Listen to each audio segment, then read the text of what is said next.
Welcome to Raj news special debate. Me Silveri Srisailam. BRS MLC కవితకు supreme court షరతులతో కూడినటువంటి బెయిల్ గ్రాంట్ చేసింది. గత 15వ తేదీన మార్చి 15వ తేదీన ఆమెను కస్టడీలోకి తీసుకున్న ఈడీ సిబిఐ పైన పీటీఏ వారెంట్ పైన కేసు నమోదు చేసుకోవడం జరిగింది.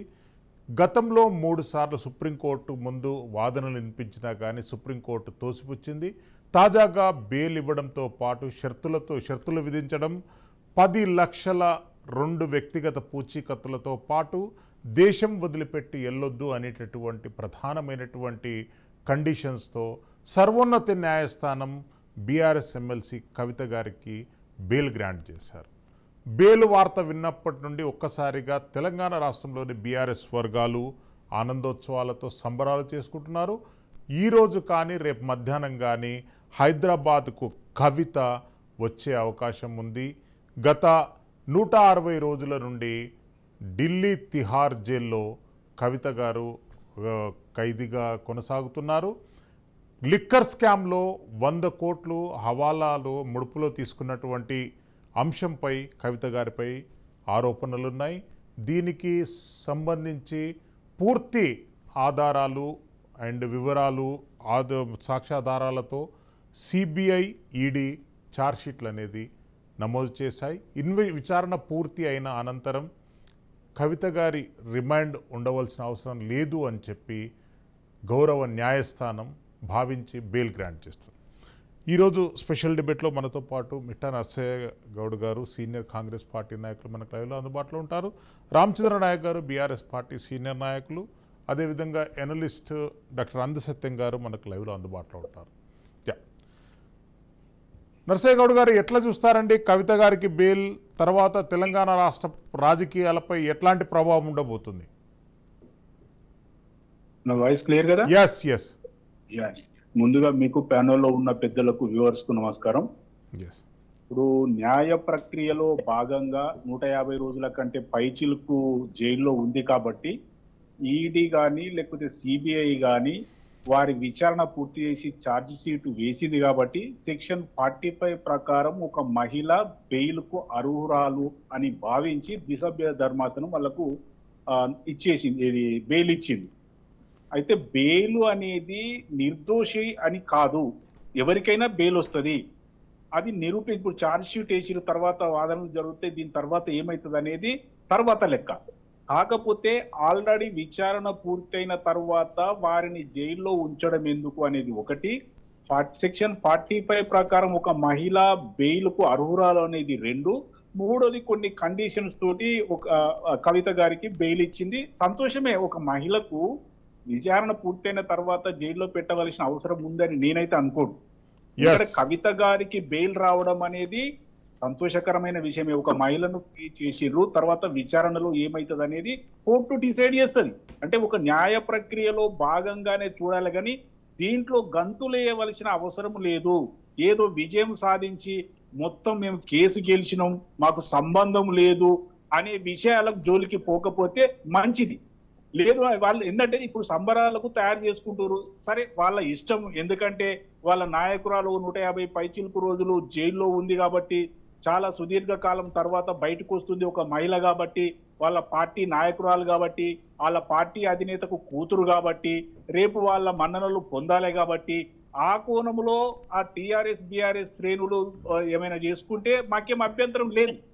కానీ నేను ఒకటే స్పష్టంగా చెప్పేది ఏంటంటే, న్యాయ ప్రక్రియలో భాగంగా మాత్రమే విచారణ పూర్తయి ఛార్జ్ షీట్ వేసిరు కాబట్టి, మహిళకు సెక్షన్ 45 ప్రకారం బెయిల్కు అర్హురాలు కాబట్టి ఆమె దేశం దాటిపోకుండా ఉండాలని కొన్ని కండిషన్లు పెడుతూ బెయిల్ ఇచ్చిండ్రు. ఈ విషయం మాత్రం బీఆర్ఎస్ నాయకులు గుర్తు పెట్టుకొని సంబరాలు చేసుకుంటే మంచిది అనేది నా అభిప్రాయం. ఇక రెండో విషయం ఏంటంటే, ఈ లిక్కర్ స్కామ్ కు సంబంధించి నేను ఒకటే అంటాను, లిక్కర్ స్కామ్ కు సంబంధించి ఏ సంబంధము లేకుండానే 153 రోజులు, 153 అని ఒకళ్ళు అంటారు, లేకపోతే 160 అని ఒకళ్ళు అంటారు, ఏదో 150 పైచిలుకు రోజులు జైల్లో పెట్టిరని ఏ సామాన్య మానవుడు కూడా అనుకోవడం లేదు. అంటే వీరికి సంబంధము ఉన్నది అని జనబాహుల్యములు అనుకుంటా ఉన్నారు. వీళ్ళకు సంబంధం ఉంది లేదు, శిక్షార్హురాలు అనేది డిసైడ్ చేయవలసింది కోర్టు మాత్రమే. దాంట్లో ఏమీ అనుమానం పడవలసిన అవసరం లేదు. జనములో మామూలు జనములు అనుకునే విషయం మాత్రమే మీ దృష్టికి నేను తెస్తా ఉన్నా. కాబట్టి బీఆర్ఎస్ శ్రేణులు కొంత నేనేమంటున్నా కొంత సంయమనం పాటించి వారిని ఇవాళ బెయిల్ పేపర్లు ఇవాళ అందుతాయా జైలుకు, లేకపోతే రేపు ఉదయం అందుతాయా, లేకపోతే రేపు మధ్యాహ్నంలోగానైతే ఖచ్చితంగా బెయిల్ అంటే బయటకు వచ్చే అవకాశం ఉంది. కాబట్టి నేను ఒకటే అంటున్నా, ఈ కవిత గారికి సంబంధించి ఒక కీలకమైన విషయం ఏంటంటే ఆమె శిక్షార్హురాలా కాదా అనే విషయం పక్కకు పెట్టి అది కోర్టు డిసైడ్ చేస్తుంది. కానీ వారు అరెస్ట్ అయిన కేసు మాత్రము మహిళలు ఏవగించుకునే కేసు. ఎందుకంటే మహిళలు సారా ఉద్యమం చేసిన వాళ్ళు మహిళలే. సారాను గాని బీరును గాని మందును మద్యాన్ని అన్నిటిని వ్యతిరేకించేది మహిళలే. అలాంటి మహిళలు వ్యతిరేకించే కేసులో ఒక మహిళ అరెస్ట్ అయి సిబిఐ ఈడీ ఆధ్వర్యంలో 150 పైచిలకు రోజులు ఉండడం అనేదే ఈ జనబాహుల్యంలో చిరస్థాయిగా ఆమెకు వ్యతిరేకంగా నిలిచే అంశం అని మాత్రం నర్సయ్య గౌడ్ గారు మళ్ళీ వస్తాను. మనం ఒకసారి రామ్ చరణ్ నాయక్ గారి వర్షన్ తీసుకున్నాం. రామ్ చరణ్ నాయక్ గారు ఎట్లా స్పందిస్తారండి కవిత గారికి బెయిల్ పైన? సిస్టమ్ మీద మీట్లో ఉన్నదండి, అన్మ్యూట్ చేయండి ప్లీజ్.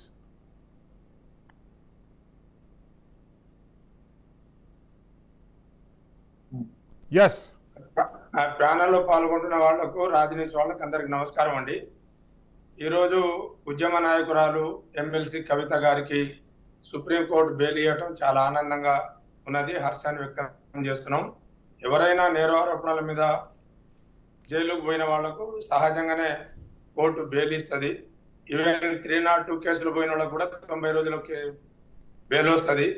కేవలం 5.5 నెలల నుంచి ఒక మహిళని కూడా చూడకుండా ఇలా రాజ్యాంగ సంస్థలైన ఈడీ కావచ్చు, సిబిఐ కావచ్చు, ఉద్దేశపూర్వకంగానే కేసీఆర్ కూతురు అని చెప్పి ఈ రాష్ట్రంలో బీజేపీ ఇలా అడ్డగా ఉన్నాడు, మనకు బీజేపీకి కేసీఆర్ కాబట్టి ఒక్కొక్క ప్రతిపక్ష రాష్ట్రాలని ఆ రకంగా ఇబ్బంది పెట్టుకుంటా వస్తున్న దాంట్లోనే కేజ్రీవాల్ని, కేసీఆర్ గారిని కూడా ఇబ్బంది పెట్టిన భాగంగానే కవిత గారిని ఎలాంటి ఆధారాలు లేకుండా ఎలా నర్సయ్య గౌడ్ గారు చెప్తున్నారు, తుదిగా రేపు సుప్రీంకోర్టు కావచ్చు ఏ కేసులైనా రేపు ఉండే సాక్ష్యాధారాలని బట్టి వాళ్ళ యొక్క ఇప్పుడు మనీ లాండరింగ్ కేసులు ఇప్పుడు 100 కోట్లని ఆరోపణ వచ్చింది. ఇవాళ సుప్రీంకోర్టు సరే తీర్పు కాదు, బెయిల్ ఇచ్చే సందర్భంలో ఒక మాట చెప్పింది. ఇలా ఈడీ కానీ సిబిఐ కానీ ఒక మహిళని కూడా చూడకుండా మీరు 5.5 నెలల్లో ₹1 కూడా ఇవాళ రికవరీ చేయలేకపోయారు. మరి ఏ ఆధారంతో ఆమెను ఎక్కడ మీరు జైల్లో ఉంచారు అనేది కూడా ఒక అత్యున్నతమైన న్యాయస్థానం సుప్రీంకోర్టు కూడా ఇలా ఒక మాట చెప్పింది. సహజంగా బెయిల్ అందరికీ వస్తుంది, కానీ బెయిల్ ఇచ్చే సందర్భంలో ఆ మాట కూడా చెప్పిందని కూడా ఇలా ప్యానల్లో ఉండే సోదరులు గ్రహించాలి. ఎందుకనంటే మొదటి నుంచి కూడా కేసీఆర్ గారు చెప్తా ఉన్నారు, కవిత గారు ఏ తప్పు చేయలేదు, ఎన్ని రోజులు వాళ్ళు ఇబ్బంది పెట్టినా కూడా కడిగిన ముత్యం వల్లే కవిత బయటకు వస్తుంది, తప్పకుండా వెనుకో ముందు న్యాయమే గెలుస్తుంది అని ఏదైతే మేము భావించిన డే 1 నుంచి చెప్తున్నాం. కేటీఆర్ గారు కానీ కేసీఆర్ గారు కానీ మా పార్టీ కూడా చెప్పేది ఏంటంటే కవిత గారు లిక్కర్ కేసు విషయంలో ఎలాంటి ప్రమేయం లేదు. కేవలం ఇవాళ ఒక్కొక్క సంస్థల్ని వాళ్ళు ఇవాళ మనం బీజేపీ చేస్తున్నది మనకు తెలుసు. వాళ్ళ నర్సయ్య గారు కూడా చూశారు. మన సాక్షాత్తు వాళ్ళ ప్రతిపక్ష నాయకుడు రాహుల్ గాంధీ గారు కావచ్చు, ఖార్గే గారు కావచ్చు, వారు ఏం చెప్పారు సిసోడియా విషయంలో కానీ కేజ్రీవాల్ విషయంలో కానీ ఇట్లా బీజేపీ ప్రభుత్వం ఈ రకంగా ఇబ్బంది పెట్టడం న్యాయం కాదని చెప్పారు. అదే కేసులో కదా కవితమ్మ కూడా పోయింది. మరి కవితమ్మకు వచ్చేసరికి ఇవాళ తెలంగాణలో కాంగ్రెస్ పార్టీ వైఖరి వేరే రకంగా మాట్లాడుతూ ఉన్నారు. మన దేశంలో అత్యున్నతమైన ఒక న్యాయస్థానము బెయిల్ మంజూరు చేస్తే కాంగ్రెస్ పార్టీ వర్కింగ్ ప్రెసిడెంట్ చేసిన వ్యాఖ్యలు ఒకసారి చూస్తే బాధ అనిపిస్తుంది. అంటే సుప్రీంకోర్టు కూడా ఒక బీజేపీ పార్టీనో ఒక కాంగ్రెస్ పార్టీ చేతుల్లో ఇలా బొమ్మలాగా లేదు. న్యాయస్థానం అనేది దాని విలువలు దానికి ఉంటాయి, దాని పరిధులు దానికి ఉంటాయి. కాబట్టి అటువంటి వ్యాఖ్యలు చేసి మీ యొక్క బెయిల్ సందర్భంగా కూడా రాజకీయ పార్టీలు తమ యొక్క విధానాన్ని కూడా చూస్తుంటే చాలా జాలి వేస్తుంది, బాధ కలుగుతా ఉన్నది. కాబట్టి తప్పకుండా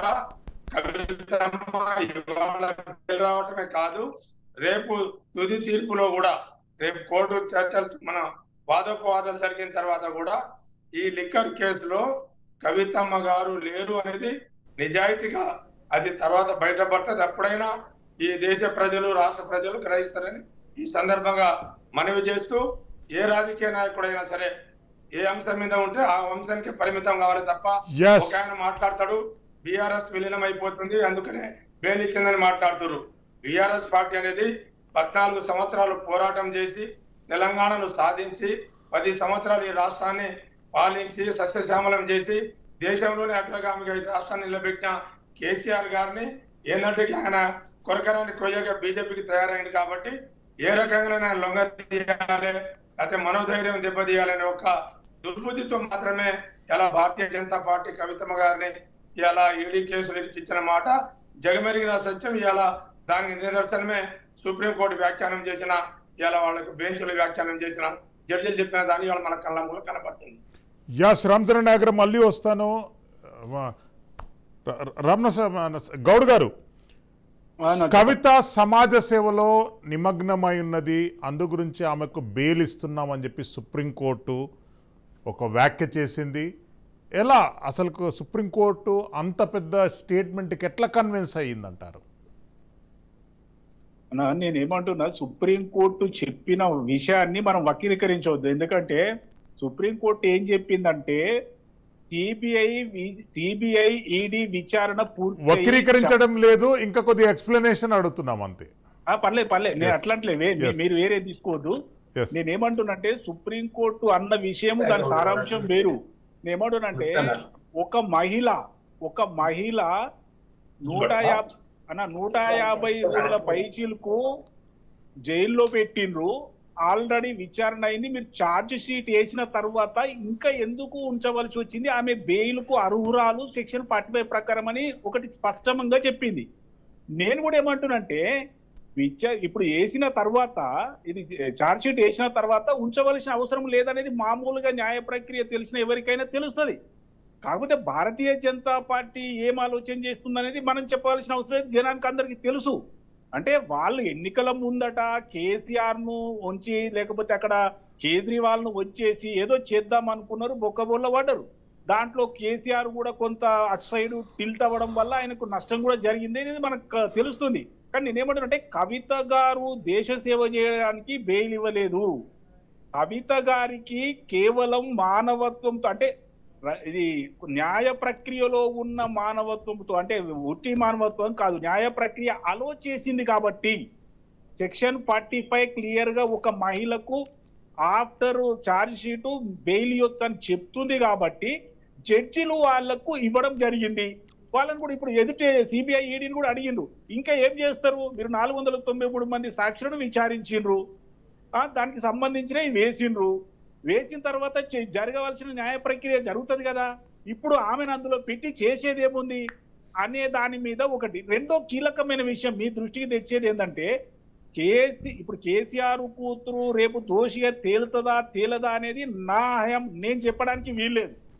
కానీ ఒక్క విషయం ఏంటంటే రేపు కోర్టు డిసైడ్ చేసే వరకు నిర్దోషాన్ని మాత్రం మనం చెప్పలేము, ముద్రాయని మాత్రం మనం చెప్పొచ్చు. కాబట్టి కవిత గారికి ఇంట్రీమ్ రిలీఫ్ దొరికింది, దానికి సంతోషపడాలి. ఒక మానవత్వంతో ఒక మహిళకు ఒక బెయిల్ దొరికినందుకు ఏ పార్టీ అయినా సంతోషపడుతుంది.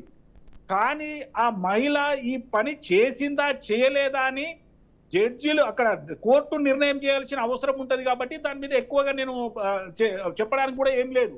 కానీ ఒకటి, వీరు ఫోన్లు మార్చిన విధానం కానీ ఆ ఫోన్లను ఫార్మాట్ చేసి డిలీట్ చేసిన అంశాలు కానీ, లేదు అంటే వీరికి ఎవరైతే అనుంగ మిత్రులు ఉన్నారో, ఎవరైతే పార్ట్నర్స్ అనేది సౌత్ బ్లాక్ లో 4-5 ఉన్నారో వాళ్ళందరూ కూడా ఇది కన్ఫెషన్ స్టేట్మెంట్ ఇవ్వడం చూసినట్లయితే ఖచ్చితంగా దాలమే కుచ్ కాలా హై అనేది సామాన్య మౌనికి ఎవరికి కూడా అనిపిస్తుంది. కాకపోతే ఏం కాలా ఉంది అనేది మాత్రం కోర్టు డిసైడ్ చేస్తుంది. కాబట్టి నేను ఏమంటున్నా, కేసీఆర్ కూతురుగా కాకుండా కేవలం ఒక మహిళగా ఛార్జ్ షీట్ వేసిన తరువాత 150 రోజుల పైచీలకు ఉన్నది కాబట్టి ఇప్పుడు చేసేది ఏమీ లేదు. కాబట్టి ఖచ్చితంగా వారు సెక్షన్ 45 ప్రకారం అర్హులు కాబట్టి ఆ గ్రౌండ్ లో మాత్రమే జడ్జీలు ద్విసభ్య ధర్మాసనం వాళ్లకు బెయిల్ ఇచ్చింది. ఈ విషయం స్పష్టంగా అర్థం చేసుకోవాలి. కాకపోతే వాళ్ళకు ఒక రాజకీయ పార్టీ ఉంది కాబట్టి, రాజకీయ పార్టీ అధినేతకు కూతురు కాబట్టి వారి కనుసన్నలలో రేపు పార్టీ పదవులు కానీ ఇంకేదైనా కానీ ఇచ్చే అవకాశం ఉంటది కాబట్టి వీళ్ళంతా గానా భజన చేసుకోవడంలో పెద్ద నేనైతే తప్పుపడతలేను. వాళ్ళ సంతోషం, ఎందుకంటే 493 మంది సాక్షుల తర్వాత వీళ్ళు బయటకు వస్తుంది కాబట్టి ఎవరికైనా కొంత సంతోషం ఉంటది. కేసీఆర్ కూడా అంతో ఇంతో సంతోషం ఉండదని నేను ఎట్లంటా, వాళ్ళు సెలబ్రేషన్ చేసుకోవద్దని కూడా నేను అనను. కానీ ఒక్కటే క్లియర్ గా చెప్పేది ఏంటంటే ముద్దాయిగా ఉన్నది ఇప్పటికీ కూడా క్లియర్ కాలేదు. ముకుల్ రోహిత్జీ వాదించినా ఇంకెవరు వాదించినా ఆ గ్రౌండ్స్ మీద మాత్రమే వాదించారు. ఆ గ్రౌండ్స్ పర్మిట్ చేసినాయి కాబట్టి మాత్రమే ఆ కవిత గారికి బెయిల్ వచ్చింది. కాబట్టి నేను ఒకటే చెప్తున్నా, మహిళగా బెయిల్ తీసుకునే హక్కు ఆమెకు ఉంది కాబట్టి బెయిల్ వచ్చింది కాబట్టి అన్ని పార్టీలు సంతోషపడాల్సిన అవసరం కూడా ఉన్నది. మేము కామెంట్ చేసేది ఎట్లాగూ చేస్తాం రాజకీయంగా, ఎందుకంటే ఏమి చేయకుంటేనే మేము అరెస్ట్ చేసినా అని మేము రాజకీయ కామెంట్ ఖచ్చితంగా చేస్తాం. ఎట్లా చేయం? ఎందుకంటే వాళ్ళు కూడా మా మీద ఏమి చేయనప్పుడే ఎన్ని మాట్లాడిరని వచ్చాడు మాట్లాడారు కదా. కాబట్టి నేను ఒకటే అంటున్నా, కవిత గారు ఒక మహిళ చేయకూడని పని చేసిన దాంట్లో ముద్దాయిగా మాత్రం ఉందని మాత్రం నేను స్పష్టంగా చెప్తున్నా. దోషి అనేది కోర్టు డిసైడ్ చేస్తుంది. కానీ మహిళలు ఏవగించుకునే ఈ కేసులో ఒక మహిళ అరెస్టు కావడం, అది కూడా దేశంలో ఉన్నత స్థాయిలో ఉన్నటువంటి సిబిఐ ఈడీ ఆధ్వర్యంలో అరెస్టు కావడం, అతి కీలకమైన జైలు తిహార్ జైల్లో ఇన్ని రోజులు ఉండడం, కానీ ఇది మాయని మచ్చగా కవిత గారి జీవితంలో ఉంటుంది. లేడీ అంటే ముఖ్యంగా తెలంగాణ మహిళల్లో వారి పట్ల సానుభూతి ఉంటుందని మాత్రం నేను అనుకోను.